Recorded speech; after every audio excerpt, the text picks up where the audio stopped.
पंढरीनाथ महाराज जय.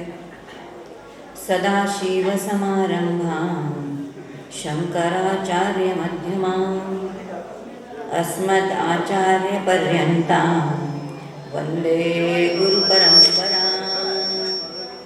मन्नाथ श्री जगन्नाथ मद्गुरु श्री जगद्गुरु मदात्मा सर्वभूतात्मा तस्मै श्री गुरवे नमः. वंशीविभूषितकरान्नवनीरदाभात् पीताम्बरादरुणबिम्बफलाधरोषात् पूर्णेन्द्रसुन्दरमुखादरविन्दनेत्रात् कृष्णात् परं किमपि तत्त्वमहं न जाने. कृपाकटाक्षाची ये किरणे मोहसमुद्राचे आटणे घडे जय त्या श्रीकृष्णे वंदू तया ते श्रीराम. भगवान गोपाल कृष्ण महाराज की जय. पांडुरंग हरी वासुदेव हरी पांडुरंग हरी वासुदेव हरी पांडुरंग हरी वासुदेव हरी. भगवान गोपाल कृष्णाच्या चरणी वंदन करते, पांडुरंगाला वंदन करते, सद्गुरूंच्या चरणी वंदन करते. या ठिकाणी प्रवचनकार, कीर्तनकार असणारे, प्रबोधन करणारे अनेक जण आहेत. ताई बसलेल्या आहेत, अभिजित दादा आहेत, आत्ताच आलेले सुबोध दादाजी आहेत. प्रचंड मोठं कार्य आहे. मला वाटतं रेखाताई पण या ठिकाणी आहेत. या सगळ्यांच्या चरणी मला वाटतं आणखीन एक कीर्तनकार तुमचे होते दादा, ज्यांचा काल सत्कार झाला. या सगळ्यांच्या चरणी वंदन करते. श्रोते तुम्ही जगदीश मूर्ती, तुमच्या सगळ्यांच्या चरणी वंदन करते. आणि आपलं आजचा जो चातुर्मास सांगता सोहळा, तुकोबारायांच्या गाथेचं केलेलं पारायण आणि त्यानिमित्ताने हा संपूर्ण 4 महिन्याचा जो संपूर्ण मोठा ज्ञानयज्ञ होता, त्या यज्ञाचे सांगतेच्या या समारंभामध्ये काही सेवा करण्याची मला संधी प्राप्त झाली. मला नंतर बोलताना येणार, मग मी 2 मिनटं आधी त्याविषयी बोलते, कारण मग मी नाही बोलू शकणार. कारण एकदा त्या विषयामध्ये गेल्यानंतर नाही लक्षात येत, व्यावहारिक काही नाही बोलता येत. प्रश्न असा आहे की खरंच इथे आल्यानंतर कळलं की एक वेगळेपण आहे. काकांनी दमन केलेला प्रचंड मोठा त्यांचा परिवार, त्यांचं केलेलं कार्य व्यापक रूप या ठिकाणी मला पाहायला मिळालं. मला वाटतं हे माझं सद्भाग्य. काही विचार या ठिकाणी, विचाररूपी सेवा जी काकांची किंवा मंदाताईंकडून मिळालेली आहे तीच मी दिली. या माईकने जसं म्हणू नये मी बोलतो, तसंच याही पुढे जीवानी म्हणू नये की आपण काही सांगतो. कारण संतांचे विचार आहेत, संतांची उद्दिष्टे म्या टामेरे काय बोलावे, तेवढंच फक्त जे काही आहे तेवढं सांगण्याचा प्रयत्न केला. आणि त्यामुळे अगदी प्रामाणिकपणे मी असं सांगते की मला खरंच असं वाटतं की हे सांगण्याचा काही अधिकार आपला नाही. पण एक शिक्षिका म्हणून मला नेहमी असं वाटतं की आम्ही वर्गामध्ये कोणत्या मुलांना मॉनिटर करतो जे अत्यंत खट्ट्याळ आणि नाठाळ असतं, ज्याला म्हणतात चोराच्या हाती किल्ल्या देणं. तसं मला वाटतं मी फार नाठाळ, फार बडबड करणारी. आणि मग या नाठाळ पोराला कुठेतरी सरळ काय करावं, तर अशी काहीतरी सेवा द्यावी असा काकांचा संकल्प असावा. आणि म्हणून ही सेवा त्यांच्या कृपेने मला मिळाली.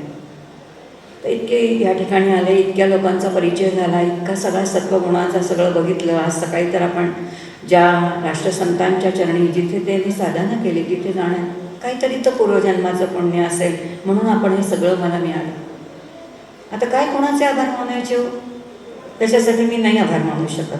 आभार मानलं की नातं संपून जातं. खरंच असं आहे की निर्गुण निराकार ईश्वर ज्या वेळेला एखाद्या जीवावरती कृपा करतो ना, तो कोणाच्या तरी सगुणाच्याच माध्यमातून करणार ना. मग ही सगुणाच्या माध्यमातून झालेली कृपा माझ्यावरती कोणाची असेल तर ती सविताबाईंची आहे. आज सकाळी झालेली संपूर्ण जी कृपा आहे ती सुबोधदादांची आहे. आता ह्या सगळ्यांचे ईश्वर स्वरूपाचे आहे, दुसरं काय करणार. ही सगळी जी काही केलेली सेवा असेल, माझी वाग्देवतेची सेवा संपूर्ण जी सद्गुरूंच्या प्रसादाने केलेली आहे, ती ह्या सगुण मूर्तींच्या चरणी आणि त्यांचे सगळे जे सहकार्य आहे त्यांच्या चरणी समर्पित आधीच करते आणि मग मी बोलते, कारण नंतर नाही बोलता येणार काही मला. व्यावहारिक भाग संपला. बाकी आता मला निशब्दच आहे. मला बोलण्यात काय बोलणार मी नाही, कारण शेवटी बोलण्याला मर्यादा आहे, शब्दाला काही मर्यादा आहे. अंतःकरणातला भाव काही दाखवून नाही देता येणार. बस तो आहे तितका कसा राहावा आणि तितका राहावा अशी काकांच्या चरणी प्रार्थना करते की बस आपला जो स्नेह अत्यंत निरपेक्ष आनंदाचं नातं आहे, ईश्वरी नातं आहे, ते ईश्वरी नातं तसंच ईश्वराच्या कृपेने वृद्धिंगत व्हावं, तो स्नेह तसाच राहावा एवढं मागणं तुमच्या माझ्या तर्फे काकांच्या चरणी मागते. आणि आता मी माझ्या सेवेला येते. 8:30 झालेत, 8:33 झालेत. 1 तासामध्ये आपल्या विषयाचं थोडं चिंतन करू. 4 प्रवचनांमध्ये आपण किंवा 4 सत्रांमध्ये आपण तुकोबारायांचं वैराग्य म्हणजे काय, भक्ती म्हणजे काय, भक्तीचे अंतरंग, त्याच्या काही व्याख्या, कुठे आपण कमी पडतो, अशा अनेक गोष्टींचं चिंतन केलं. आणि मग आज आपण शेवटच्या ज्ञानाच्या टप्प्यामध्ये येणार आहोत. पहिल्याच दिवशी आपण बघितलं ज्ञान आणि भक्तीमध्ये फरक काहीच नाही. फरक असेल तो पिंडाचा फरक आहे. पिंडे पिंडे मते भिन्ना. बस एखाद्याचा पिंड असा आहे की जी वैचारिक भूमिका त्याची आहे, त्यांनी ज्ञानमार्ग स्वीकारावा. आणि एखाद्याची भूमिका अत्यंत प्रेम अंतःकरणामध्ये आहे, आत्मा रे रसो वैसहा, तिथे प्रेममय ज्यांचं मूळचा पिंड आहे. महिलांचा साधारण इकडे झुकतो भक्तीला, कारण मुळामध्ये सवयच आहे आम्हाला. आम्ही जेव्हा विवाह करून येतो तेव्हा आमच्या अंतःकरण वृत्ती पतीमध्ये विलीन करून टाकण्याची आम्हाला सवय आहे. पण ब्रह्मस्वरूप असणाऱ्या पुरुषाला नाही ते जमत बरं का. आणि म्हणून त्यांना विरही भाव, विरहिणी भावामध्ये सगळ्या संतांना जावं लागलं. तुकोबारायांनी सुद्धा विरहिणी लिहिल्या. आणि म्हणून काय किती सुंदर सुंदर विरहिणी आहेत. राजस सुकुमारासाठी ती आपल्याला वाटतं ते अभंग आहे, पण शेवटी ते म्हणतात सकल गे तुम्ही वागे की सरा, सगळे तुम्ही बाजूला वा, माझ्या पांडुरंगाच्या मध्ये कोणी येऊ नका. किंवा बैसले शेजारी गोविंदाचे, सगळ्या तुकोबारायांच्या विरही. किंवा माऊलीसुद्धा चंदनाचे चोळी माझे अंग अंग जाळी का म्हणतात, कारण जोपर्यंत स्त्रीच्या भूमिकेमध्ये जाता येत नाही ना तोपर्यंत समर्पित भाव येत नाही. सगळ्या संतांनी तो स्वीकारलेला, ही भक्ती आहे. भक्तीचे अनेक पदर बघितले, पण एक महत्त्वाचा पदर राहिलेला मला आठवत आहे. भक्तीचा एक सुंदर पदर आहे, तेवढा बघू आणि आपण ज्ञानामध्ये जाऊया. भक्ती ही जीवनाचा अंश मागते. शास्त्रशुद्ध व्याख्या, भक्ती ही जीवनाचा अंश मागते. तुम्ही आम्ही परमात्म्याला सगळं काही द्यायला तयार असतो. आम्ही त्याला फळं द्यायला तयार असतो, वस्त्र द्यायला तयार असतो, सुवर्ण द्यायला तयार असतो, धन द्यायला तयार असतो, सगळं काही द्यायला तयार असतो. पण जीवनाचा अंश म्हणजे वेळ द्यायला तयार नाही. आमच्याकडे वेळच नाही. किंबहुना आम्हाला प्रपंचासाठी तरी द्यायला वेळ आहे का? आम्ही आमच्या गावाला जातो शेतावरती, आणि शेतावरती गेल्यानंतर ते आमचे शेतकरी म्हणतात काय तुमच्या मुंबईचं जीवन आहे, वेळला नाही. कानडीमध्ये म्हणतात वेळला इल्ला, वेळला इल्ला म्हणजे वेळच नाही. तुम्हाला जेवायला पण वेळ नाही, काय पैसे कमवून उपयोग आहेत म्हणतात. याचा अर्थ लौकिकामध्येही वेळ नाही आणि परमेश्वराला द्यायलाही वेळ नाही. इथे आपलं जीवन समर्पित करणं. आज सकाळी आम्ही बघितलं सगळे जे काही सेवेकरी आहेत, गुरुदेवांचे सेवेकरी म्हणणारे, सगळं जीवन समर्पित आहे. इथे ताईंचं जीवन बघितलं तर सगळं ते समाज जीवनाला समर्पित आहे. सगळ्या संतांचं एकच कार्य नाही, मन घडवण्याचं कार्य आहे. आणि व्यष्टी समष्टी आणि परमेष्ठी, व्यष्टीचा व्यक्तीचा विकास, व्यक्तीबरोबर समाजाचा विकास. आणि हा करताना नजरेआड न होऊ देणारं तत्व म्हणजे जे समाजामध्ये व्यष्टी रूपाने आहे, समष्टी रूपामध्ये आहे, तेच व्यष्टीमध्ये माझ्यामध्येही तेच तत्व आहे, हे जाणून केलेली सेवा. आज आपण सकाळी सेवेचं बघितलं, भजसेवेता क्रियामकिनमिती भक्ती. हे सगळ्या संतांचं सूत्र आहे. समर्थांचं तर जीवन सगळं त्याच्या भोवतीच आहे. कोणत्या संतांनी ह्याच्याशिवाय दुसरं काहीच नाही सांगितलं ना, सगळे एकच सांगतात. या भिंती तुम्ही आम्ही पाडल्या, हा संप्रदाय तो संप्रदाय तो संप्रदाय. आणि अशाही भक्तीची व्याख्या बघितल्यानंतर या भक्तीतून जेव्हा आपण पुष्कळ काही भक्ती करतो, भक्तीची उदरी प्रसवे ज्ञान, हे नकळत घडणारी प्रक्रिया आहे. त्याच्यासाठी वेगळं काहीच करावं लागत नाही.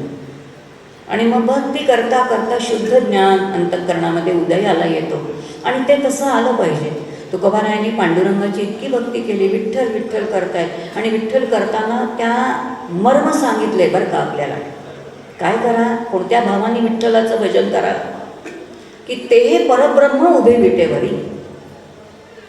परब्रह्म म्हणजे काय? आत्ता साधारणतेच्या प्रवचनामध्ये आपण ऐकलं. कोणत्या भावनेने भजन केलं पाहिजे, कोणत्या भावनेने उपासना केली पाहिजे, हे आपण आत्ताच ऐकलं. आणि ह्याचा अर्थ अशी उपासना जेव्हा तुकोबारायांनी केलेली आहे तेव्हा ते स्पष्ट म्हणू शकतात की अशा प्रकारची, आपण पहिल्याच दिवशी बघितलं तुकोबारायांची प्रपत्ती, प्रत्यक्ष सद्गुरू नाही तरीसुद्धा सद्गुरूंना काही काळ स्वप्नामध्ये तरी बाबाजी चैतन्यांना यावं लागलेलं आहे, रामकृष्ण हरी सांगावं लागलेलं आहे आणि निदान पाव शेर तूप दे किंवा पाव तेवढं मागितलेलं आहे. आणि त्याचे अनेक अभंग तुकोबारायांनी लिहिलेले आपल्याला गाथेमध्ये मिळतात. याचाच अर्थ प्रत्यक्ष सद्गुरू नाहीत, पण ज्या उपास्य दैवताची परब्रह्म म्हणून केलेली उपासना आहे त्याचा परिणाम म्हणून तुकोबाराय आपल्याला सांगतायत, माझ्या विठोबाचा कैसा प्रेम भाव आपणची देव होय गुरु. माझा देवच माझा सद्गुरू झाला आणि त्यांनी मला सगळं ज्ञान दिलं. मग माझं आता आपल्याला एक तर वर्म कळलं की जे माझं उपास्य दैवत आहे ते परब्रह्म आहे असा भावधारण आपल्याला करायचा आहे. आणि मग तो धारण केल्यानंतर आपल्याला संतांच्या शेवटच्या टप्प्यावरती जायचे, ज्ञानाच्या स्वरूपात जायचं असेल तर सगळ्या संतांनी एकच सांगितलं. आत्ता महाराजांनी सांगितलं, नराचा नारायणापर्यंत प्रवास झालाच पाहिजे. मावशी केळकर किती सोप्या भाषेत सांगतात. आणखीन सोप्या भाषेत आपण येऊया. त्या असं म्हणतात, जगी आला स माणूस म्हणून जाताना जा देव होऊनी, तुझी चकरणी ठरवेल तुझला रावण वा श्रीराम. जाताना मला राम होऊन जायचे की रावण होऊन जायचं आहे, माझी जी क्रिया आहे, काय प्रकारांचं मी कर्म करणार आहे, हे माझंच कर्म, मला मी श्रीराम आहे की मी रावण आहे ठरणार आहे. आणि मग अशा प्रवासामध्ये तुकोबारायांच्या गाथेमध्ये तुकोबारायांनी सांगितलं आहे की आपल्याला सगळ्यांना विठ्ठल स्वरूप व्हायचं आहे. आणि जर मला विठ्ठल स्वरूप व्हायचं असेल तर ज्ञानाला पर्याय नाही, कारण ज्ञानातेव तू कैवल्य. ज्ञानाचा विचार समजून घ्यावा लागेल. आणि मग हा विचार समजून घेताना पुन्हा आचार्यांचा धागा समर्थांनी घेतला आहे, ब्रह्मसत्यम जगत मिथ्या जीव ब्रह्मैव नापराहा. प्रश्न पडेल, हे समजून घेतलंच पाहिजे का? ह्याची गरज आहे का? काय गरज आहे आम्हाला माया आणि ब्रह्म समजून घ्यायची? काही गरज नाही आम्हाला, नसेल तरी पण चालेल. आम्ही भक्ती केली तर काय बिघडतं? संतांचं काही नाही बिघडतं. बिघडत असेल तर आपलंच बिघडतं. का त्यांनी बोध केला तत्वमसीचा आपल्याला? शुद्ध भक्ती करा, शुद्ध उपासना करा आणि मग त्या शुद्ध उपासनेतून ज्ञानाचा प्रवास करा असं जर ते सांगत असतील तर ते कशासाठी सांगत असतील? काल आपण एक धागा बघितला की तुम्ही आम्ही अन्नाशिवाय राहू शकतो, तुम्ही आम्ही पाण्याशिवाय 8-9 दिवस राहू शकतो, पण आम्ही आनंदाशिवाय नाही ना राहू शकत. मग आपल्या जीवाच्या आनंदाची सोय काय आहे? तुम्ही आम्ही सगळे प्रापंचिक आहोत, तुम्ही म्हणून नव्हे आम्ही संसारच नाही स्वीकारला म्हणून आम्हाला प्रपंचच नाही, असं नाही ना होत. देह प्रपंच सुटलाय का कोणाला? संतवचन आहे, संन्यासी जरी झाला तरी माध्यानी आवासी. जरी असला संन्यासी तरी माध्यानी आवासी. दुपारी भर 12 वाजता त्याला भूक लागणार आहे ना. देहप्रपंच सुटलाय का तुम्हाला मला? ज्या क्षणी आम्ही देहाची उपाधी धारण केलेली आहे त्या क्षणी तुम्ही आम्ही मायेवरती आरूढ झालेलोच आहोत. जर आम्ही मायेवरती आरूढ झालेलो आहोत, या माईक जगामध्ये राहायचंय. देह माईक आहे, सगळं काही माईक आहे, साधनसुद्धा माईकच आहे. पण साधना हे संवादी द्वैत आहे आणि हे संवादी द्वैत याचा अर्थ माईक देहानी माईक साधनावत करून किंवा माईक चिंतन करून तरीसुद्धा आम्हाला मुक्त होण्याची सोय शास्त्रांनी आणि संतांनी सद्गुरूंनी केलेली आहे. मग मायावाद कशासाठी? मायावाद हे तुम्ही आम्ही जे प्रापंचिक आहोत सगळे तुम्ही आपण प्रापंचिक आहोत, कारण आपण देह स्वीकारलेला आहे. मग अशा या प्रपंचाच्या आनंदाच्या मीमांसेची काय सोय? या आनंदाच्या मीमांसेची सोय करण्यासाठी ज्या शास्त्राने सांगितलेला जो वाद आहे तो मायावाद आहे. म्हणून मायावाद हा मायेचा पुरस्कार करण्यासाठी नाही आहे, तर तो माया निरसनासाठी आहे. आणि म्हणून हे सगळं समजून घ्यायचं. ब्रह्माची जी सत्ता आहे, जे नित्य आहे, शाश्वत आहे, जे कसं आहे ते अज आहे, अजर आहे, अमर आहे, आणि असं शाश्वत असणारं एक तत्व आहे जे ज्ञानस्वरूप आहे, सद्रूप आहे, चिद्रूप आहे, आनंदरूप आहे. ते एकमेव अद्वितीय, स्वगत, सजातीय, विजातीय, भेदरहित आहे. सत्य आहे, अनंत आहे, हे सगळं आपण शब्दांनी ऐकलेलं आहे. मग हे का समजून घ्यायचं? कारण जे निर्गुण आहे त्याचं दर्शनही होणार नाही आहे. मला निर्गुणाचं दर्शन नाही आहे, मग तरीसुद्धा हे मी का समजावून घ्यायचं प्रश्न पडेल. आणि म्हणून मायेचंही समग्र स्वरूप समजून घेतलं पाहिजे. माया समजून घेतल्यानंतर मग ब्रह्मस्वरूपही समजून घेतलं पाहिजे. आणि मग ते स्वरूप समजून घेतल्यानंतर ज्या जगामध्ये आपण राहतो त्या जगामध्ये प्रत्येक क्षणी तुम्हाला मला एक सुखाचा तरी तडाखा आहे किंवा दुःखाचा तरी तडाखा आहे. आणि म्हणून सुखाच्या बेडीतून सुटण्यासाठी, दुःखाच्या बेडीतून सुटण्यासाठी ह्या विश्वाचं नाशिवंतत्व किंवा मायेचं मिथ्यत्व आपल्याला संतांनी पटवून दिलेलं. आता कळलं पाहिजे की हे माझ्या आनंदासाठी आहे, आनंदाच्या मीमांसेसाठी, बाकी याच्यामध्ये दुसरं काही नाही. आणि म्हणून काकांचं आवडीचं वाक्य आहे की know the system, use the system, get the result and forget the system. हे समजून घेणार. आणि म्हणून मग ब्रह्म काय आहे? तुकोबारायांनी आता आपल्याला अनेक अभंगातून या ठिकाणी सांगायला सुरुवात केली. ते असं म्हणतात शुद्ध भक्ती करा. आणि मग शुद्ध भक्ती केल्यानंतर ब्रह्मापर्यंत घेऊन जात आहे. पण ब्रह्मापर्यंत घेऊन जाताना सुद्धा तुकोबारायांचा एक अभंग, मला वाटतं त्याचं चिंतन झालं असेलच, पण आज आपण त्याचा थोडा विचार करू. एका चरणाचा जरी विचार केला तरी मला वाटतं पुष्कळ होईल. तुकोबाराय म्हणतात जसजशी तुमची भक्ती परिपक्व होत जाईल तसतसे चित्ताची शुद्धी होत जाईल. आणि मग तुकोबाराय एका अभंगामध्ये म्हणतात शिळा जाय. काय अभंगाची सुंदर सुरुवात आहे बघा. शिळा जाय देव तैसा त्याचा फळे भाव. वाचताना असं वाचावं लागेल, शिळा जाय देव लिहिलेलं असं आहे बरं का. शिळा जाय देव तैसा त्याचा फळे भाव. असं वाचलं तर काय अर्थ होईल? म्हणून शब्द कुठे तोडायचा तो कळायला लागेल. शिळा जाय, जसजशी भक्ती जाईल तेव्हा ज्या दगडाची ती मूर्ती आहे ना ती शिळा भाव कमी होऊन जाईल. तो मूर्ती ज्याची बनलेली आहे तो भावच मला दिसणार नाही. आणि काय वाढेल?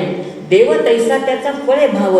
जसजसं माझं देव भाव त्याच्याविषयी वाढत जाईल ना, तो कसा वाढेल? जसजसा माझा भाव वृद्धिंगत होईल. म्हणून भाव तैसा देव. आपल्याकडे भावना असतात. कधीतरी घरामध्ये एकटे असतो आणि इतकं वाटतं देवासमोर बसावं आणि देवाने मला दर्शन द्यावं. बसतो आपण, हे रामाचं नाव घेतो, कृष्णाचं नाव घेतो, रामाचं नाव घेतो, कृष्णाचं, 1 तास बसतो, 2 तास बसतो, 3 तास बसतो, पण तरी काय तो काही समोर येत नाही, कारण त्याचं स्वरूपच माहीत नाही. आणि मग शेवटी कंटाळतो, कंटाळून सोडून देतो तो नाद आणि मैत्रिणीला फोन करते. मी माझा अनुभव सांगते. मैत्रिणीला फोन करते, राम काही माझ्यासमोर येत नाही, आता मैत्रिणीशी तरी गप्पा मारूया, त्यातला तरी आनंद मिळवूया. इथून आनंद नाही मिळत, तिकडून आनंदाची सोय करतो आपण. अशी ही जी अंतःकरणाची स्थिती आहे त्याला भावना म्हणतात. आणि म्हणून भावनांना चढ उतार आहे. भाव स्थिर होण्यासाठी ज्ञानाचा उपयोग आहे. डॉक्टर काका म्हणतात की शास्त्र का समजून घ्या? भाव स्थिर होण्यासाठी. ज्या माझ्या भावनांचा चढ उतार आहे, अखंड भावनांमध्ये तुम्ही आणि रमतो, तो भाव स्थिर असला पाहिजे. आणि त्या स्थिर होण्यासाठी ज्ञानाच्या सगळ्या प्रक्रिया समजून घ्या. आणि मग त्यासाठी भाव असला पाहिजे. आणि मग त्यांनी सांगितलं, आपण आता हळूहळू थोडंसं पुढे जाऊया. आणि मग तुकोबाराय आपल्याला थोडं चिंतन करायला होत आहे. आणि चिंतन करत हळूहळू ज्ञानाच्या प्रांगणामध्ये घेऊन जात आहे. आणि मग ते सांगताना त्यांच्याच भाषेमध्ये सांगते मी, माझी कोणती भाषा नाही वापरणार आज. ते असं म्हणतात की कासया पाषाण पूजिता पितळ. काय सुंदर अभंग आहे. काशाय कशाला पूजताय? काय? पाषाणाचं पूजन करताय. अष्टधातू खळ भावे विण. कोणत्या धातूची मूर्ती बनलेली आहे? त्यात भावच नसेल तर काय उपयोग आहे? मग आता भाव कुठे असणार आहे? जडमूर्तीमध्ये भाव असणार आहे का चैतन्यामध्ये भाव असणार आहे? सहज जरी आपण चिंतन केलं तर लक्षात येईल की भाव चैतन्याच्या ठाई असणार आहे. किंबहुना आपल्या घरात जे देव आहेत आम्ही घरात कधीतरी गणपती आणतो, गणपतीच्या कारखान्यामध्ये गणपती जेव्हा केला जातो तेव्हा तो उपजीविकेचं साधन म्हणून करतो. पण तोच गणपती माझ्या घरी आला की मी लगेच त्याच्यावरती दूध पाणी घालते, त्याचं औक्षण करते. गुरुजी येतात आणि जे पूजा करतात त्यांना म्हणतात तुमच्या हृदयावरती हात ठेवा आणि गणपतीच्या हृदयावरती हात ठेवा आणि हे आत्मचैतन्य तिथे सुप्रतिष्ठित करा. आणि महालक्ष्मी सुद्धा अशी सुप्रतिष्ठित करतो चैतन्याने. लक्षात घ्या, काय पूजन करायचं हे सगळे आम्ही करतोय, आम्हाला माहीत नाही असं नाही, पण याच्या आतमधली प्रक्रिया आम्हाला संत सांगतायत, तुकोबाराय सांगतात की आत्मचैतन्य जे आहे ना तो आत्माराम. मगाशी जो आपण ऐकला की एक राम दशरथ का बैठा, दूसरा राम घट घट में बैठा, तिसरे राम का जगत पसारा, चौथा राम ही सबसे न्यारा. आणि मग हळूच साधना ते आपल्याला कुठून घेऊन गेली, समर्थांच्या शेवटच्या वाक्यापाशी घेऊन गेली की कोणतं, एक राम आहे खरा जिथे गुरु परंपरा. बस कोणत्या रामापर्यंत जायचंय मला, त्या रामाकडे गेल्याशिवाय मला शुद्ध ज्ञान नाही मिळणार. आणि मग ते काय सांगतील, स्वय तुझ्या आहेची ब्रह्म. आणि मग हे सगळं सांगता सांगता तुकोबाराय आपल्याला म्हणताय की भाव नाही आहे मनामध्ये आणि किती सेवा केली तर काय मिळणार आहे. तुका म्हणे भाव नाही करीसी सेवा. भाव नसताना कोणती सेवा केल्याचं काय फळ मिळणार आहे. केवळ ती शारीरिक एक कसरत आहे. गमतीने डॉक्टर काका म्हणतात मंदिरामध्ये लोक येतात म्हणे आणि प्रदक्षिणा नाही म्हणत, गोल गोल गोल गोल फेऱ्या घालतात म्हणे. फेऱ्या घालतात गोल, कारण ती शारीरिक कृती असते. प्रदक्षिणा असेल तर प्रकर्षणेने घातलेली, परमेश्वराच्या भोवती घातलेली ती प्रदक्षिणा कशाला घालायची. अहो सगळं हे विश्व आहे ना, ही पृथ्वीसुद्धा एका आसाच्या भोवती फिरतीये. तसंच माझं सगळं जीवन एका स्थिर तत्वाच्या भोवती फिरणार आहे ना. आणि ते जाणून जर मी ती शरीराने प्रदक्षिणा घातली तर ते स्थिर तत्व मला कळेल ना. कशासाठी प्रदक्षिणा घालायची आता लक्षात घे. हे कोणाकडे कळणार आहे आपल्याला, संतांच्या चरणी करणार आहे. म्हणून तुकोबाराय म्हणतात कोणता भाव धारण करणं. प्रदक्षिणा आपण म्हणतो ना की काय, माझं प्रत्येक कर्म यद्यत करो मी तत्तत अखिलम शंभो दवाधनम. जे मी पायाने चालीन ती माझी प्रदक्षिणा आहे, जे मी वाणीने बोलीन ते सगळं तुझं स्तवन असणार आहे. आता हा ज्ञानाचा प्रांत आहे, मी जे जे बोलणार आहे ते तुझं स्तवन असणार आहे. तुकोबाराय शिव्या सुद्धा देता येतो पांडुरंगाशी बोलताना. अर्वाच्य भाषा आहे, खरं सांगायचं तर सेन्सॉर आहे. सगळ्या संतांनी शिव्या दिल्या, पण त्या शिव्यांच्या पाठीमागे भाव काय आहे, आपलं हित भाव आहे. आणि मग ज्ञान सांगताना मायातेची ब्रह्म सांगतात ना. याचा अर्थ जे जे माझ्या समोर असणारं साकार दृश्य आहे, संपूर्ण विराट असणारं दृश्य आहे, हे साकार आहे. आणि जे जे दिसणार आहे ती माया आहे.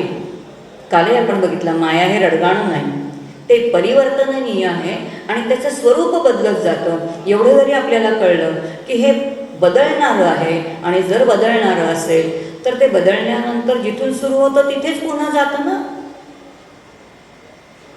आत्ता महाराजांचं गीत ऐकलं आपण, काय पाणी आहे, सागरातून वाफ झाली, वाफाचे ढग झाले, ढगाचं पाणी झालं, पाणी पुन्हा खाली आलं, खाली पुन्हा जमिनीत गेलं, जमिनीतून पुन्हा काय गेलं, वर गेलं. हे चक्र चालू आहे. बहिरंगाचं रूप बदललं, शक्ती बदलली काय, शक्ती बदललीच नाही. ही शक्ती म्हणजेच माया आहे. कुठून आली ती,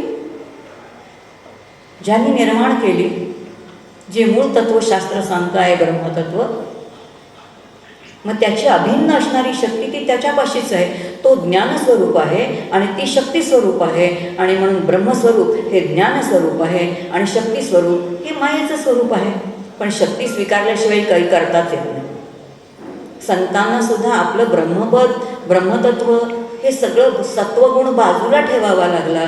अहो शुद्ध रजगुण स्वीकारला म्हणून तर माऊलींनी ज्ञानेश्वरी लिहिली, तुकोबारायांनी गाथा लिहिली किंवा तुकडोजी महाराजांनी ग्रामगीता लिहिली. शुद्ध तत्वामध्ये काही आहे का, शुद्ध गुण इतका स्थिर आहे, त्या स्थिरामध्ये काही क्रिया नाही आहे ना.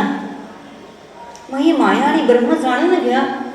ते तत्व जाणून घेतल्यानंतर किती साधा सोपा त्याचा विचार करा. त्याने असं सांगितलं की चिंतनानेच ब्रह्मतत्व चिंतन केलं जातं. ही माया संपूर्ण विश्व जे काही दिसतंय ना, हे सगळं काय आहे तर हे पंचमहाभूतांनीच बनलेलं आहे. या पंचमहाभूतांची तत्व जाणून घ्या आणि जिथे दृष्टी जाईल तिथे फक्त चिंतन करा.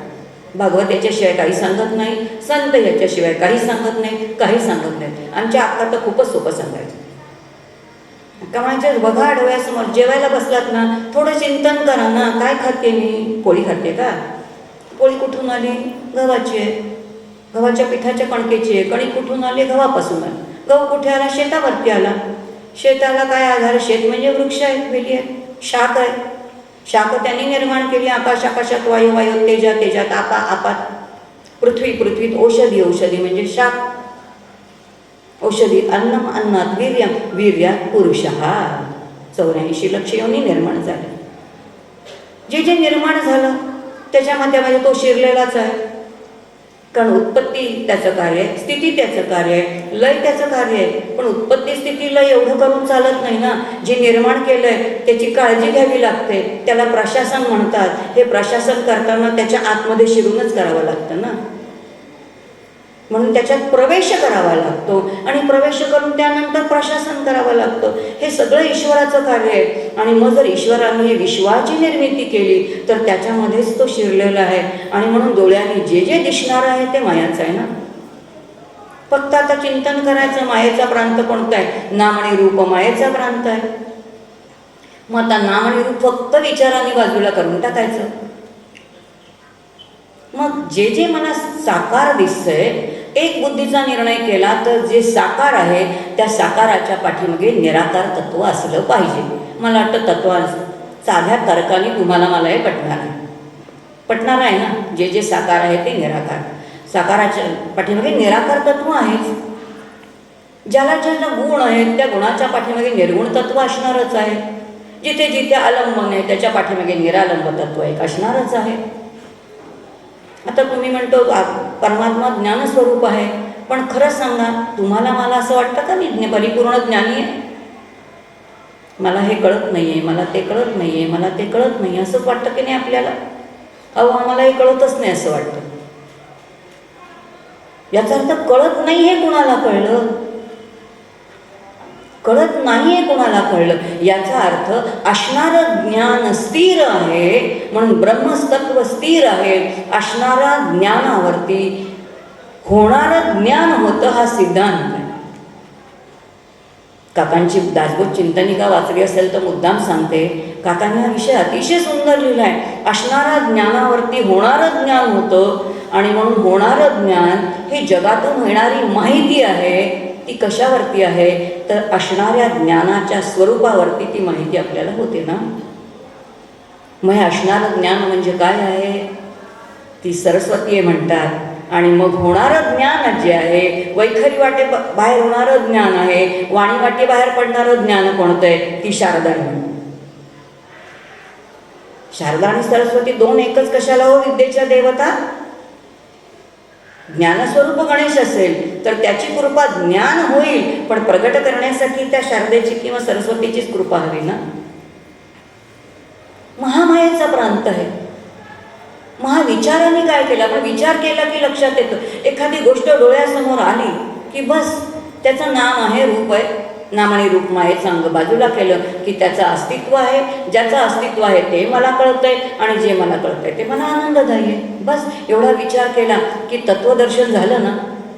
मग आता तत्वदर्शन जाण्यासाठी कोणत्या देवळामध्ये जायला लागतं? चिंतन आपण बघत होतो आता जेवण करताना. पोळीचं अर्धवट राहिलं म्हणून पुन्हा जाऊ की ती पोळी कणकेची, कणिक गव्हाचा, गहू शेतावर आलेला, शेताला आधार मातीचा म्हणजे पृथ्वी तत्वाचा, पृथ्वीला आधार कोणाचा आहे? जलाचा, जलाचा आधार कोणाचा आहे? तर तो तेजाचा, तेजाला वायूचा, वायूला आकाशाचा, आकाश कशातून निर्मिती झाली तर ब्रह्माची. झालं. पोळी खाता खाता जर ब्रह्मचिंतन केलं, अवघड आहे का?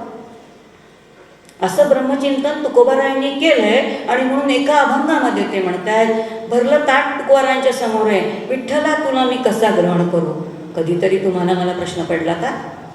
समोर आलेल्या जेवाला माझा मारा राम आहे, या रामाला मी कसा खाऊ? एका अभंगवामध्ये तुकोबाराय म्हणतात की हे विठ्ठला तुला मी कसा ग्रहण करू? पण दुसऱ्या क्षणी ते म्हणतायत की तुला मी ग्रहण करणारच आहे, पण तुला ग्रहण केल्याशिवाय मी राहू शकत नाही. पण मला हेही माहिती आहे की काळ रूपाने एक दिवस तू माझासुद्धा ग्रास घेणार आहेस. बरं काय भान आहे हो. आता हा ज्ञानाचा प्रांत आहे तुकोबारायांचा, की जो घास मी आत्ता खाणार आहे तसाच एक दिवस काळरूपाने तू असणारा माझाही ग्रास घेणारच आहेस ना. हे त्या क्षणी भान आहे नित्य. हे संतांचं भान आहे, लक्षात घ्या. हे ज्ञान कशासाठी समजून घेणं, शेवटचं मृत्यूचं भय निघून गेलं की जीवन अत्यंत निर्भय होतं. आणि जीवन जिथे निर्भय होतं तेव्हा निर्भय जीवनामध्ये आपल्याला जीवनाच्या ध्येयाची जाणीव होते आणि ते कार्य आपल्याला करता येतं. आणि त्यासाठी सगळ्या संतांनी अट्टास सांगितलंय की माया म्हणजे काय, ब्रह्म म्हणजे काय ते समजून घ्या. मग ब्रह्म सच्चिदानंद स्वरूप आहे. ह्या 3 प्रेरणा नित्य आहेत ना मला. बघा कोणाच्या घरी गेल्यानंतर काका नेहमी म्हणतात, एखाद्याच्या घरी गेलात आणि त्याने तुम्हाला याच म्हटलं नाही, त्याने आपल्याकडे दुर्लक्ष केलं, किती अपमान वाटतो आपल्याला. का अपमान वाटतो? आपण लगेच तिथे निर्णय करू शकतो, या माणसाचा तोंड आयुष्यात कधी बघणार नाही. का? कारण माझ्या अस्तित्वाची प्रेरणा, ज्ञानाची प्रेरणा तर अखंड आहे, सुखाची प्रेरणा तर नित्य आहे. एक क्षण तरी आहे का माझ्या अस्तित्वाची प्रेरणा नाही असं? अहम अस्मी, अहम अस्मी, अहम अस्मी अखंड आतमध्ये स्फुरण आहे. या अहम अस्मीच्या स्फुरणापर्यंत कधी जातो का आपण? आणि ते स्फुरण जे आहे त्या स्फुरणाच्या ठिकाणी त्या परमात्म्याला स्फुरण झालं एकोम बहुश्याम. तसंच तर तुम्हालाही आम्हाला होतं. म्हणून आम्ही एकाचे 2 होतो, 2चे 4 होतो, 4चे 8 होतो. आणि मग नंतर जसा या विश्वाचा लय हळूहळू कमी होतो तसा तसा आपलाही लयच होत जातो ना. मग एक कमी होतो, दुसरं कमी होतो, एकटेच राहतो आणि मग कधीतरी आम्ही जातो की. मग हे सगळं ब्रह्मचिंतन कशासाठी करायचं? याचाच अर्थ ही माझ्या आनंदाची सोय आहे.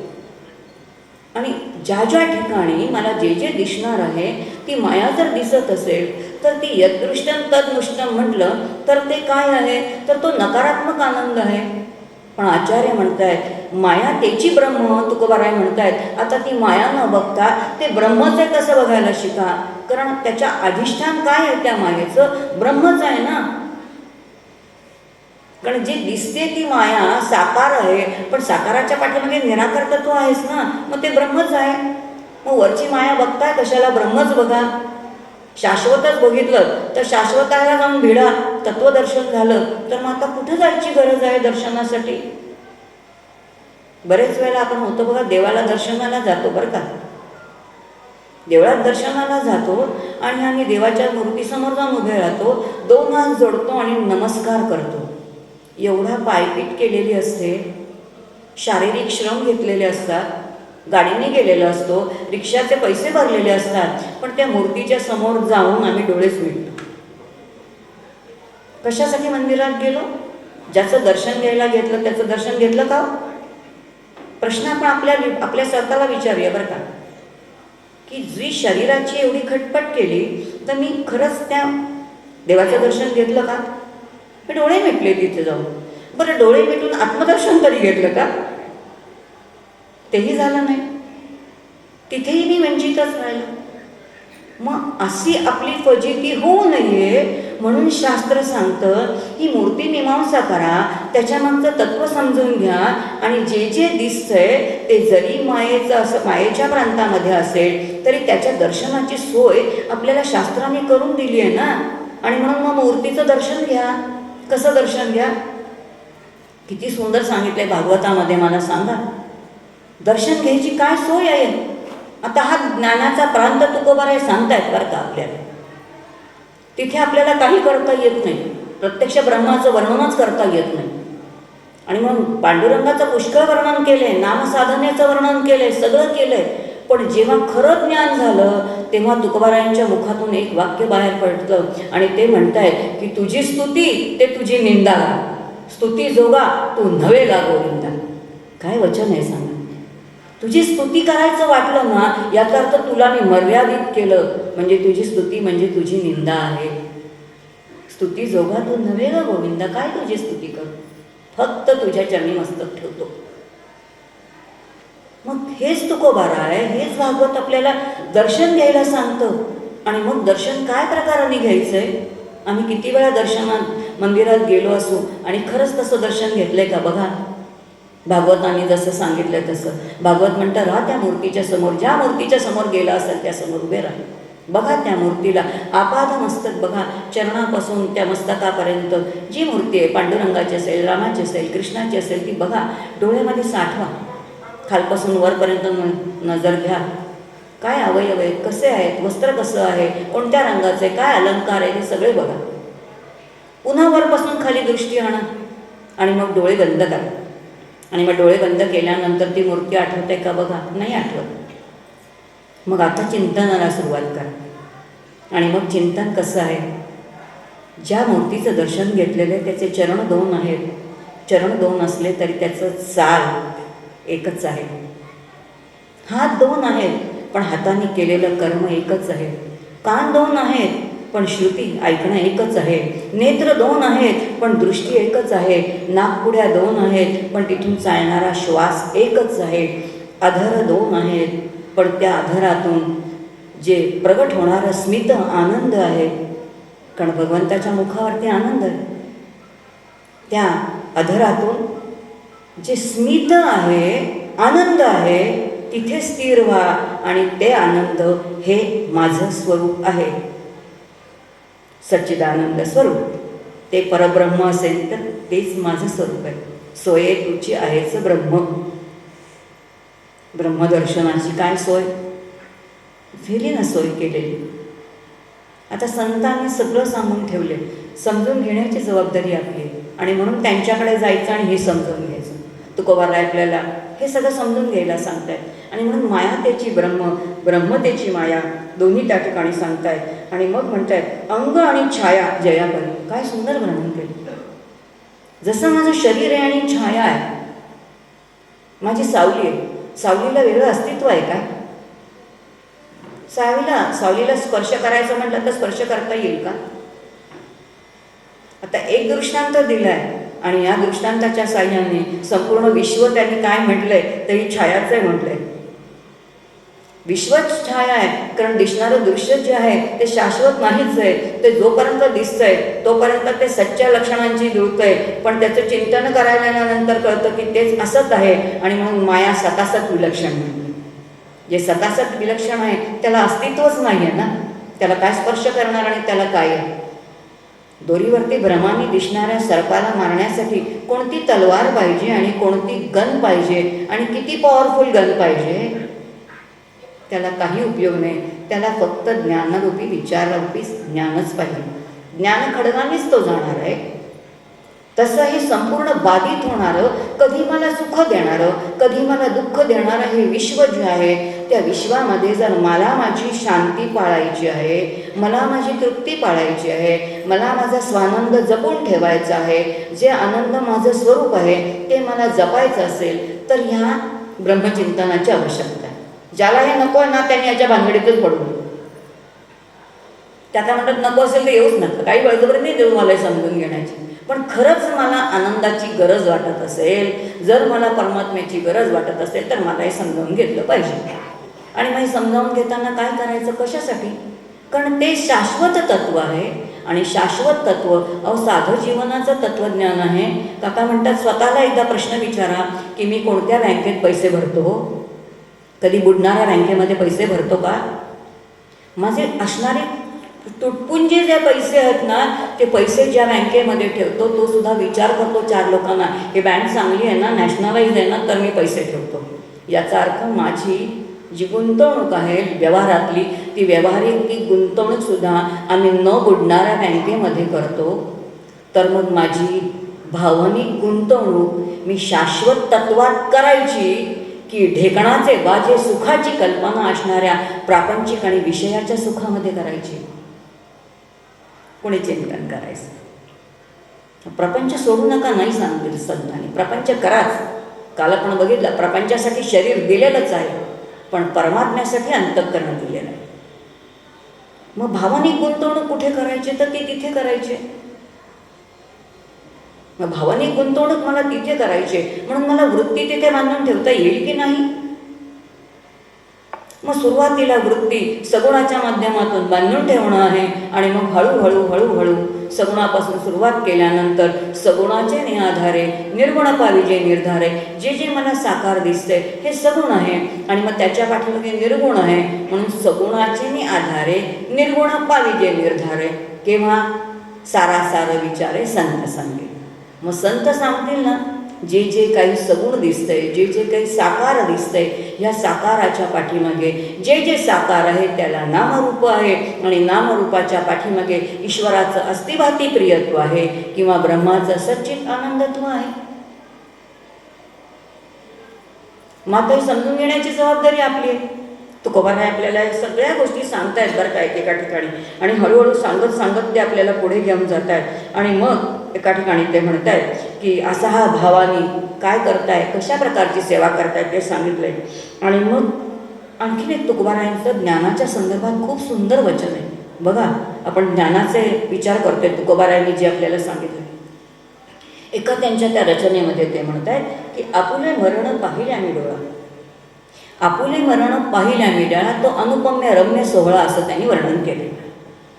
याचा अर्थ कधीतरी मीच माझं काय पाहिलं पाहिजे तर मरण पाहिलं पाहिजे. आपल्याला मरण ही कल्पनाच मुळात क्लेशदायक वाटते, पण सगळ्या संतांचं एक वचन आहे. गुरु नानकांचं एक सुंदर वाक्य आहे. गुरु नानक म्हणतात, गुरुमुखे जो मरियो, शब्द काय सुंदर आहे बघा, गुरुमुखे जो मरियो वही मोरख पाहियो. गुरुमुखातून बोध करून घेतल्यानंतर जो अहम, विशेष रूपाचा अहम ज्याचा निघून गेला, ज्याचा कर्तृत्वाचा अहम निघून गेला, ज्याचं भोक्तृत्व निघून गेलं, ज्याचं ममत्व निघून गेलं आणि केवळ अस्तित्व आता काय शिल्लक राहिलं, मी माझे मावळो सर्व तू तुझे उगव आता. केवळ तो परमात्मा शिल्लक राहिला. म्हणून गुरुमुखे जो मरियो, बस त्यांचा बोध करून घ्यावा आणि अहम भाव पूर्ण त्यांच्या चरणी विलीन करून टाकणं, शिल्लकच वेगळं न राहणं बस. आणि आता मी भाव समर्पित केला आहे असं बोलायला पण शिल्लक नाही आहे. गंमत अशी आहे की बोलायला येत नाही, हाच तर इथे सगळी मेघ इकडेच आहे. कारण बोलायला जायचं म्हटलं तर झालं ते झाले. जिथे सांगता येतं, ज्याला झालेलं म्हणतो ना, उपनिषदातलं वाक्यच आहे की ज्याला ज्ञान झालेलं आहे असं वाटतं त्याला ते झालेलं नसतं, आणि ज्याला झालेलं नाही असं वाटतं त्याला ते झालेलं असण्याची शक्यता असते, केनोपनिषद सांगतात. आणि म्हणून संतांनी सगळ्यांनी आपल्याला मार्गदर्शन केले, काय करायचे. मुळामध्ये या परमार्थामध्ये मला अहमलय करायचं आहे आणि अहमलय करून मला व्यापक व्हायचं आहे. आत्ताच विषय निघाला काय आहे, सगळ्यात व्यापक तत्व आकाशतत्व आहे. आकाशापेक्षा जर ते व्यापक असेल तर व्यापनोती इथे विष्णू, तो विष्णू जसा सगळ्यांना व्याप्त करून घेणारा आहे तसे आपल्याला अंतःकरण वृत्ती व्यापक करून राहायचं आहे. आणि म्हणून सगळे तुम्ही आम्ही एकच आहोत. प्रार्थनेमध्ये म्हटलं ना की तुमचा आमचे संकल्प एक असावे, आपण सगळ्यांनी एक असावं, आपण कोणी कोणाचा द्वेष करू नये. व्यवहारामध्ये आपण द्वेषाशिवाय राहतो का हो? इथे बसून मी अद्वैत तत्वज्ञान सांगते, पण याच व्यासपीठावरनं मी आणखीन एक विधान करते जे सत्य विधान आहे. इथे अद्वैत बोलणारी मी जेव्हा व्यवहारामध्ये जाते, हातामध्ये 2 आंबे असतील, एक मोठा एक छोटा आहे, तर तो माझा मोठा आंबा मुलीच्या मुलीला जातो आणि छोटा आंबा मुलाच्या मुलीला जातो. करतो की नाही आम्ही असं? करतो का सगळ्यांवरती? जे सदा सर्वत्र सम, मग समदृष्टी आम्हाला आहे का? मग ही समदृष्टी प्राप्त करून घेण्यासाठी हा ज्ञानमार्ग समजून घेणार. कशासाठी समजून घ्यायचं? आणि मग ब्रह्म समजून घेणं आहे, माया समजून घेणं आहे. हे सगळं समजून घेतल्यानंतर माझं आचरण कसं असलं पाहिजे? केवळ ब्रह्म आहे ब्रह्म आहे म्हणून ब्रह्मभावात राहायचं आहे? किती वेळ ब्रह्मभावात राहणार? ब्रह्मचिंतन नक्की करायला सांगेल. अखंड चिंतन कर, अखंड ब्रह्मचिंतन कर. त्याला काही वेळ लागत नाही. खरं आपण म्हणतो आम्हाला वेळ नाही, पण असं नसतं. पोळ्या करताना पुष्कळ वेळ असतो. आम्ही प्रवास करतो नोकरीला जाताना किती वेळ असतो, कधी विचार करत नाही. किती प्रकाराने चिंतन करता येतं. उपनिषदांचं अध्ययन केलं की लक्षात येतं की ब्रह्मचिंतन आपल्याला कोणत्याही अवस्थेमध्ये करता येतं. झाड दिसलं चिंतन करा, साधा वारा आला, वाराला अंगाने स्पर्श केला, चिंतन करा. एक दिवस डॉक्टर काकांबरोबर फिरायला गेलो. काका म्हणाले लक्षात सुंदर गार वाऱ्याची झुळूक आली. काका म्हणाले काय बरं वाटतं नाही. वाऱ्याची झुळूक आल्यानंतर आम्ही शिवतरगडीमध्ये फिरत होतो. सुंदर ती भाताची शेतं अशी डोलत होती. वाऱ्याची झुळूक आली आणि त्यांच्या मुखातून शब्द आला, काय सुंदर वाऱ्याची झुळूक आहे. ही झुळुकीने किती बरं वाटलं. आनंद जेव्हा जेव्हा बरं वाटतं तेव्हा तेव्हा जीवाला आत्मानंद प्राप्त झालेला असतो असं शास्त्र सांगतं. मग आता वाऱ्याच्या झुळकेने मला आनंद मिळाला. त्या आनंदाने शेत डोलतंय, ते डोलल्यानंतर बघितल्यानंतर मला आनंद मिळाला. एका क्षणात कळलं पाहिजे की आनंद त्याच्यामध्ये आहे म्हणून मला आनंदाची अनुभूती आली. त्या क्षणी दुसराही विचार करावा की आज हा वारा मला खूप सुखावह आहे, पण कधीतरी तो वादळ म्हणून पण माझ्या आयुष्यामध्ये येणार आहे आणि तेव्हासुद्धा त्याच वाऱ्यामध्ये तोच आनंद आहे. कदाचित तो मला त्यावेळेला योग्य नाही वाटणार, पण आनंद तत्व तिथेही आहे हेही मला बघताच आलं पाहिजे. हे केव्हा कळेल? संतांबरोबर 4 पावलं टाकली तर. हे ज्ञान आहे, लक्षात घे. काय जगाकडे बघण्याची दृष्टी ते देत आहे. आणि म्हणून बोध कानात करून घ्यायचा आहे, पण दृष्टी बदलणार आहे. जग नाही बदलणार, जग आहे तसंच राहणार आहे, पण त्या जगाकडे बघण्याची माझी दृष्टी बदलणार आहे. ही दृष्टी संत आपल्याला देत आहेत. कोणत्या दृष्टीने बघ. मला अशी प्रार्थना नाही म्हटली ना, छोटे नाम हो बुद्धीसे, हो विश्वमय से ईशमय, हो राममय हो कृष्णमय. या जगामध्ये जगदीश्वर होऊन राहायला सांगितलं. जर मला जगात जगदीश्वर होऊन राहायचं असेल तर जीव म्हणजे काय? जीव किती शांत आहे. जगत किती विशाल आहे, ईश्वर किती विशाल आहे. आणि मग त्या जगामध्ये आणि जीवामध्ये जगदीश्वर आहे हे जाणणं आहे. याला ज्ञान म्हणतात. फक्त आपण भक्तीच्या भाषेतून समजून घेतलं, नाहीतर तिथे मग कुटस्थ आहे, तिथे ब्रह्मतत्व आहे. तत्व तेच आहे बरं का, फरक काही नाही, भाषा फक्त बदलली. ज्या भाषेमध्ये मला समजते ते समजून घ्यायचं, बस, बाकी काही नाही. आणि मग हे सगळं समजून घेतल्यानंतर पुन्हा लक्षात येईल की मी जर ब्रह्म आहे. काका म्हणतात ब्रह्मज्ञान झाल्यानंतर मी ब्रह्मासारखा व्यवहार करायचा आहे का? कारण ते ब्रह्म तर काहीच करत नाही. ब्रह्म काहीच करत नाही ना, ते अक्रीड आहे. मग मी पण अक्रीड व्हायचं आहे का? मी अक्रीड नाही व्हायचं आहे, ते अक्रीड आहे असं मी जाणायचं आहे. आणि मग ब्रह्माची सत्ता ही शाश्वत सत्ता आहे, ती पारमार्थिक सत्ता आहे. पारमार्थिक सत्ता वेगळी आहे, ती शाश्वत आहे. हे बुद्धीला पटवून घ्यायचं आहे. व्यावहारिक सत्तेमध्ये व्यावहारिक व्यवहारच करायचा आहे. आणि व्यावहारिक व्यवहार करताना मला पारमार्थिक सत्तेचं नित्य स्मरण असेल, मला जर नित्य ब्रह्मचिंतन असेल, नित्य जर माझं भगवत चिंतन असेल, नित्य जर मुखामध्ये नाम असेल, नित्य जर अंतःकरण वृत्ती भगवताकार झालेली असेल, तर त्याचा परिणाम म्हणून मला प्रातिभासिक सत्तेमध्ये काही अनुभव येणार आहे. आत्ता प्रातिभासिक सत्तेत तुम्हाला आम्हाला अखंड स्वप्नात पडतायत. काय स्वप्न पडतायत? कधी मीमांसा केली का?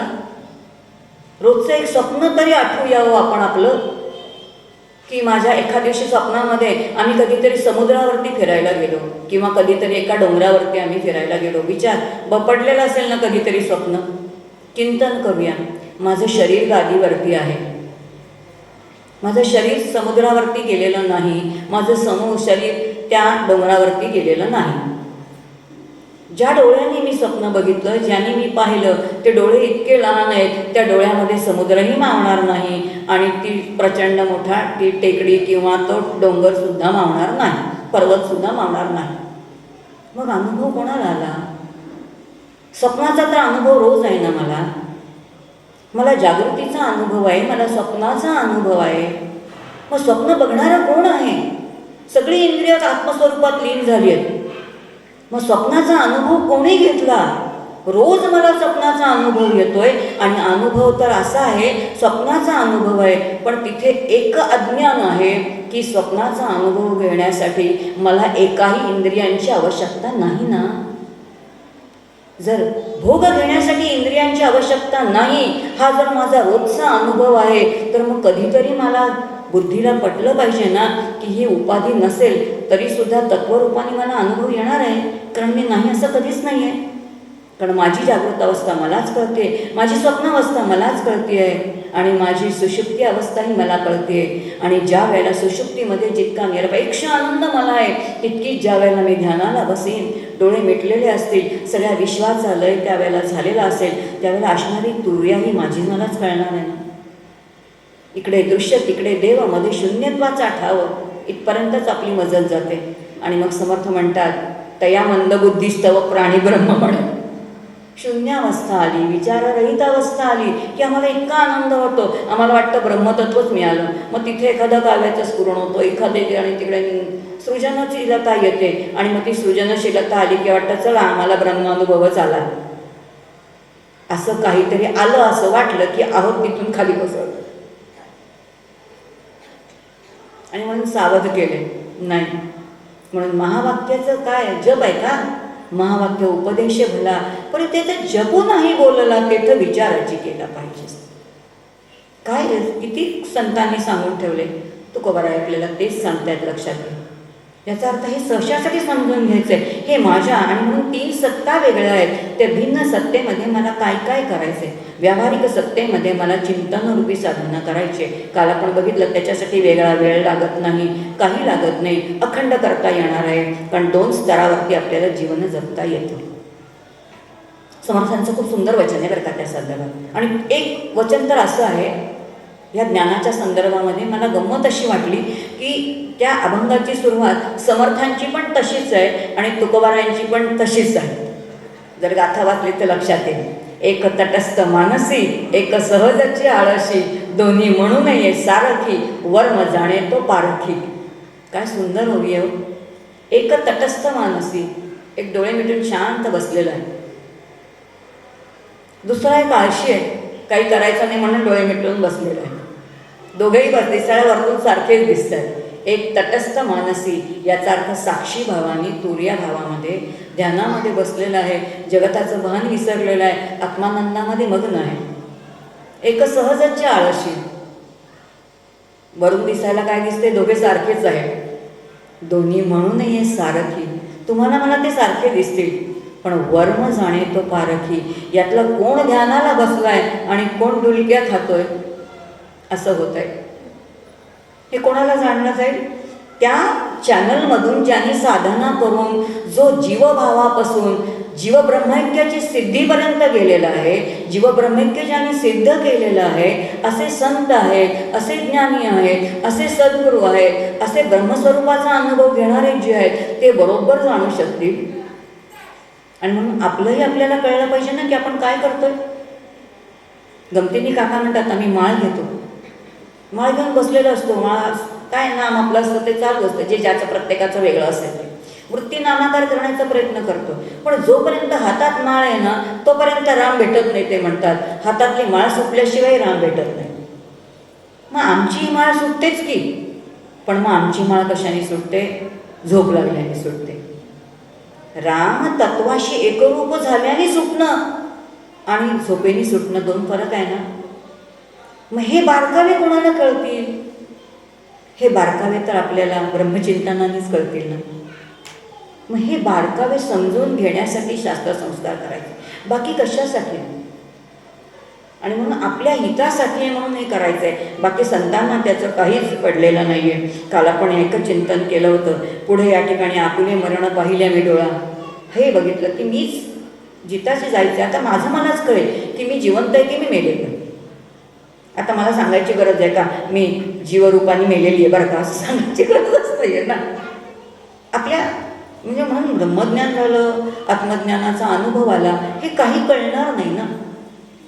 कोणी संत तिथे प्रत्यक्षात काय घडेल सांगूच शकत नाही. माऊलीने जरा तरी वर्णन केलं त्याचं, किंबहुना होय सोये जीव आत्मयासील आहे, ते तर जे काय होय तया नाव सुख, कोणताही तपशील नाही, काही नाही. तिथे अनुभव घ्या बस, कारण अनुभव बोलताच येत नाही. मग त्या अवस्थेला गेल्यानंतर मोक्ष एक तुच्छपद सांगितलंय आणि म्हणून म्हटलं नाही सुखे घालावे आम्हासी, पुन्हा पुन्हा गर्भवास दिलास तरी तुकोबाराय म्हणतात मला ते मान्य. आता हा सगळा विचार त्यांचा ज्ञानपर विचार, याचा अर्थ आधी सगळं कमावलेलं आहे आणि मग सोडून दिलेलं आहे. आपण कमावलेलंच नाही आणि सोडायचा विचार करतोय, चालेल का हो? नाही ना चालणार. आधी वैभव येऊ द्या, आधी गुणांचे सगळे समजून घेणं आणि मग मला काय करता येईल, तर मला निर्गुणापर्यंत किंवा गुणातीत होता येईल. मग ते तत्व गुणातीत आहे, मला गुणातीत व्हायचंच आहे. पण त्याच्यासाठी 3 गुण म्हणजे काय, त्या ते गुणाचं कार्य काय हे मला समजूनच घेतलं पाहिजे ना संतांच्या चरणी बसून. मग संतांनी तुकोबारायांनी आपल्याला असं सगळं सांगितलेलं आहे. आणि मग आणखीन एक तुकोबारायांची खूप सुंदर ओवी मला अतिशय आवडते, की ज्याच्यामध्ये त्यांनी म्हटले, संकोचनी काय झाला लहान घेई अपोषण ब्रह्मांडाचे. ही तुकोबारायांची ज्ञानाची ओवी आहे, लक्षात घ्या. काय सुंदर ओवी. आपल्याला वाटेल की खरंच मला ह्या ब्रह्मांडाचे अपोषणी घेता येईल का, पण येईल ना. काल आपण बघितलं की जसं सूर्याचा एक कवडसा, काका म्हणतात एक दृष्टांत तरी समजून घ्या, एक दृष्टांत समजलात ना की सगळं कळतं. ते म्हणतात घरामध्ये खिडकी उघडल्यानंतर सूर्याची किरणं आत येतात, कवडसा सोडून टाका, सूर्याचे काहीतरी तर किरणं आत येतात हे आपल्याला पटतं, म्हणजे ते कवडसा रूपानेच येतात. याचा अर्थ तो कवडसा का आला, कारण घराला खिडकी आहे. खिडकी आहे म्हणजे काही छिद्र आहे म्हणून तो आला. आता खिडकी बंद करा, खिडकी बंद केल्यानंतर लक्षात येतं कवडसा प्रकाश किरण काही आत येत नाही. मग ती किरण कुठे गेली. आता थोडं चिंतन करा, किरण आली का गेली. सूर्याचा प्रकाश नित्य आहे, तो येतही नाही आणि जात नाही.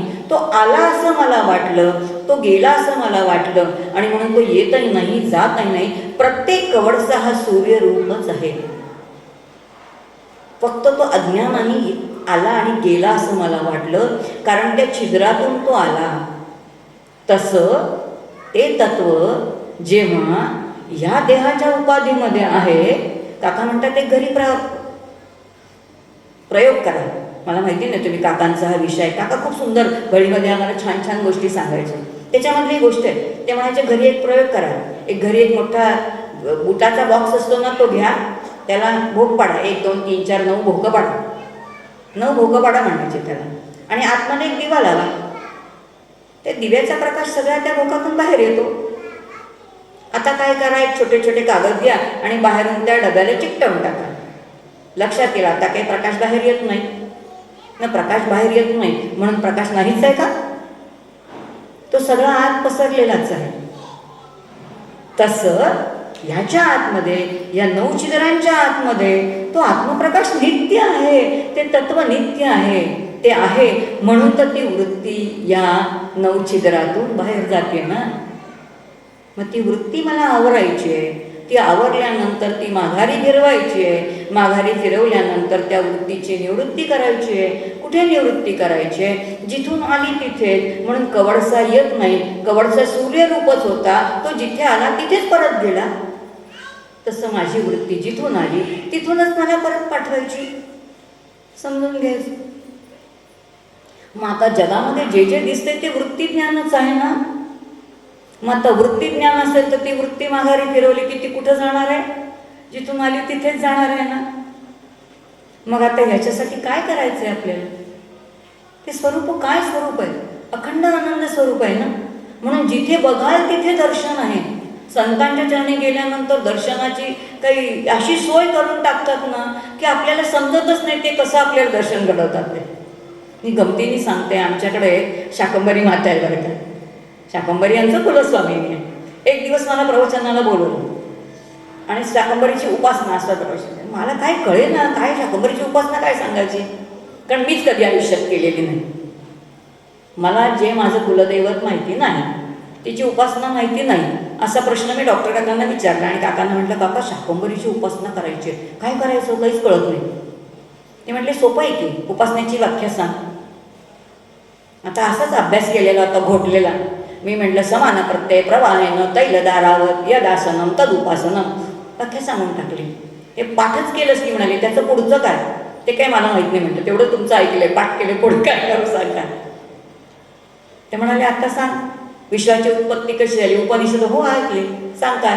मग एकोम बहुस्न्या, मग मूळमाया, मूळमायेतून गुणमाया, गुणमायेतून जडमाया, मग आकाश, आकाशात वायू, वायू तेजात, तेजात आकात पृथ्वी, पृथ्वीत औषधी. म्हणाले औषधी म्हणजे काय आहे, ज्याने उदर होतं ते शाखा आहे. ज्या शाखामध्ये शक्ती आहे, ज्या शक्तीमुळे सगळ्या विश्वाचं उदरभरण होतंय, ती शाकंभरी आहे. कुठं जाते दर्शनाला आणि काय उपासना करते? काय दृष्टी आहे बघा. आता दर्शनासाठी कुठं जायचं? हे दर्शन जे व्यापक दर्शन आहे ना, बसल्या जागी जिथे आहेत तिथे गण्याचं दर्शन, हे संतांचं देणं आहे आपल्याला.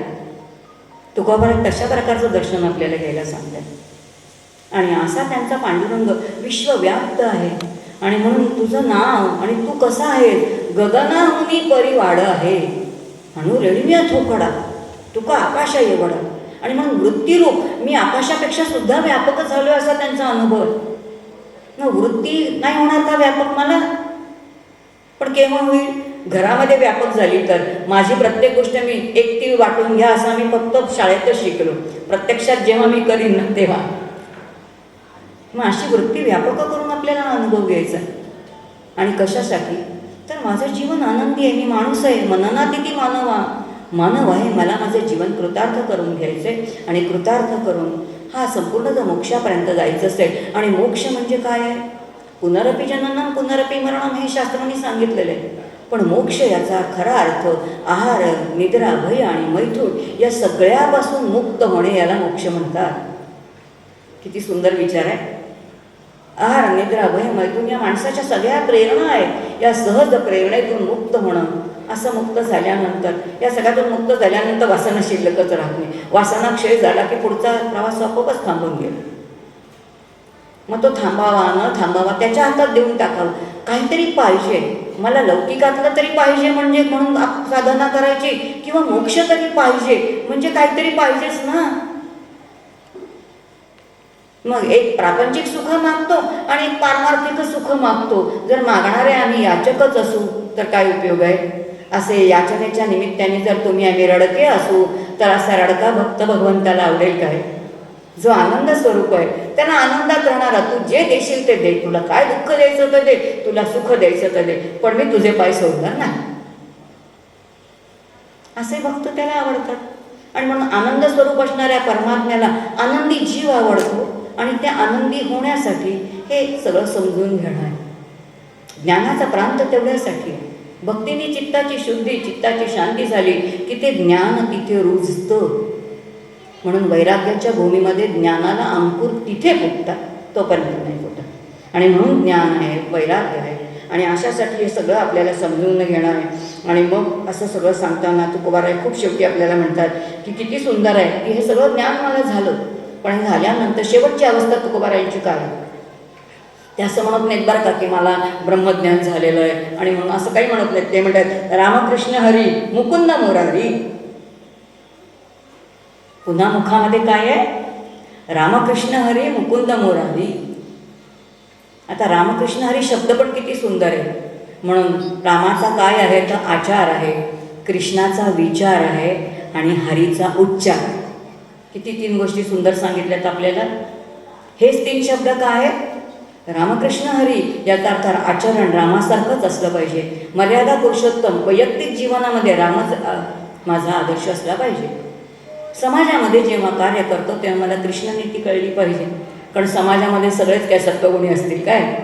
डेलिगेशन ऑफ वर्क कसं करायचं मला गुण समजून घेतले पाहिजेत. मला कृष्णनीती याचा अर्थ चातुर्य आणि विवेक वापरता आला पाहिजे. आणि हरी कसा आहे? हरीचं स्वरूपच सांगितलंय की महारती दुःख महारती कथम महारती स्वस्वरूप दर्शन नेणे महारती. आणि म्हणून रामकृष्ण हरी मुकुंद मुरारी बोबड्या उत्तरी हेची ध्यान. काय म्हणताय? मी माझ्या बोबड्या बोलानी. तुकोबारायांनी स्वतःला बोबडे म्हणून घेत आहे. आम्ही काय म्हणणार? आम्हाला काय छान येतं? मला वाटतं बोलायची गरजच नाही आपल्याला, कारण वाणी नाहीच तिथे, बोलणंच नाही. त्यांच्या पुढचं काय आपल्याकडे काय ज्ञानाचं काही आहे का? त्यांच्या पुढे आपण सगळे अविद्येमध्ये असणारेच जन आहोत. आणि मग म्हणतात तुका म्हणे गुरु कृपेचा आधार पांडुरंग भार घेतला माझा. हे सगळं मला कुणामुळे कळलं? पांडुरंग गुरु भार घेतला माझा. याचा अर्थ पांडुरंगाला मी गुरुरूपाने बघितलं तेव्हाच काय आहे तर तेव्हा मला हे सगळं कळलं. मग आता गुरूंची कृपा ही इतकी विलक्षण आहे, सद्गुरूंची कृपा ही विलक्षण आहे. आणि ती सद्गुरूंच्या कृपेला काय शास्त्रांनी नाव दिलंय?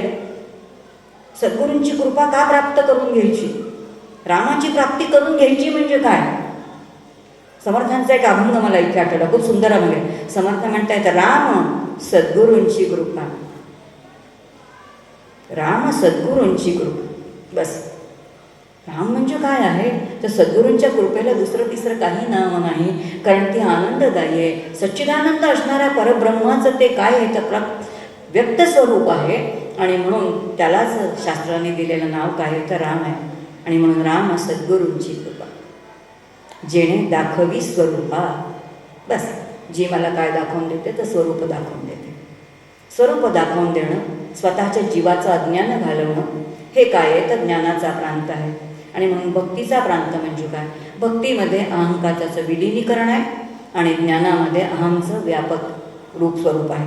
दोन्हीकडे अहमलयाची प्रक्रिया आहे. आणि म्हणून मी भक्त आहे का ज्ञानी आहे काही विचार करण्याची गरज नाही. मला ज्या वेळेला जे वाटेल तसं करावं, पण काही करून आपण काय करावं तर जसं त्यांनी सांगितलेलं साधन आहे ते करावं, आणि ते साधन करून जे आपल्याला त्यांनी दिलेलं साधन आहे ते करावं आणि मुक्त व्हावं. आणि केवळ इथे मुक्तीचा व्यक्तिगत विचार नाही, हे करताना मी माझ्या कुटुंबाचं आहे, मी माझ्या समाजाचं आहे, मी माझ्या राष्ट्राचं आहे, त्याचं देणं आपल्याला द्यावंच लागेल. त्याला पर्याय नाही बरं का, त्याला पर्याय नाही, ते केलंच पाहिजे, त्याच्याशिवाय पर्याय नाही. नाहीतर प्राण्यांच्या प्रपंचामध्ये आणि आपल्या प्रपंचामध्ये काय फरक राहिला? आणि म्हणून मला समाजाचं देणं दिलं पाहिजे, समाजामध्ये गेलं पाहिजे, त्यासाठी कार्य केलं पाहिजे. आणि हे सगळं करताना कुठेही मला त्रास होऊ नये म्हणून माझ्या आनंदाची सोय म्हणून ब्रह्मचिंतन शास्त्राने सांगितलेलं आहे. आता ही मर्यादा कळल्यानंतर आम्ही शास्त्रालाही धरून ठेवणार नाही.